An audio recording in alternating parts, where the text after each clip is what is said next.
இது சென்ற தேர்தல் மோடி வேண்டுமா வேண்டாமா என்பதற்கான தேர்தல், சரியா?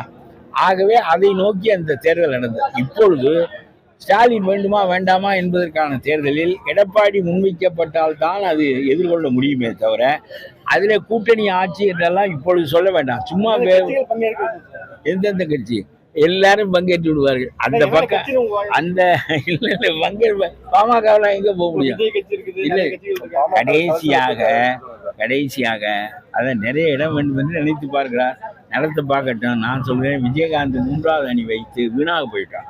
இல்லாவிட்டால் எதிர்கட்சியாக 28 இடங்களை பிடித்து வந்தவர், பிறகு ஒரு வைகோ சிபிஎம் சிபிஐ திருமாவளவனையெல்லாம் சேர்த்து கொண்டு 3வது அணி உருவாக்கி 13-14 விழுக்காடு வாக்குகளை பெற்று கடைசியிலே இவர்கள் ஒரு இடமும் வராமல் போய்விட்டார்.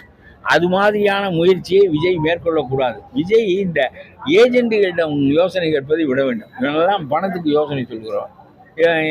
அன்புமணியவே முதலமைச்சர் ஆக்குறேன் என்று சொல்லிவிட்டு வந்தவன் இப்பொழுது விஜயை முதலமைச்சர் ஆக்குறேன் என்று சொல்வதற்கு இங்கே வந்திருக்கிறான்.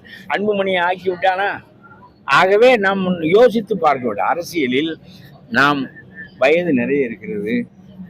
முதல் படியில் நடக்காவிட்டால் 2வது படியில் நடக்கட்டும். முதலில் நாம் ஊன்றிக்கொண்டு ஒன்றும் இல்லாமல் போய் கமல் கட்சியை போல தொலை தெரியப்படுகின்ற நிலைமை ஏற்பட்டு விட்டால் வீணாக போய்விடும். நான் ஒரு பேச்சுக்கு சொல்கிறேன். நான் அதில் அவருடைய போக்குப்படி அரசியல் நடத்துகிறார். ஆனால் இவர் ஒரு மோசமான தோல்வியை சந்திக்க நேர்ந்தால் பிறகு வீணாகி. அதனால் நான் சொல்லுகிறேன், 2 அணி தான் இருக்க வேண்டும். ஒன்று ஸ்டாலின் வேண்டும் என்று சொல்லுகிற அணி, இன்னொன்று எடப்பாடி தலைமையில் உள்ள ஸ்டாலின் வேண்டாம் என்று சொல்லுகிற அணி.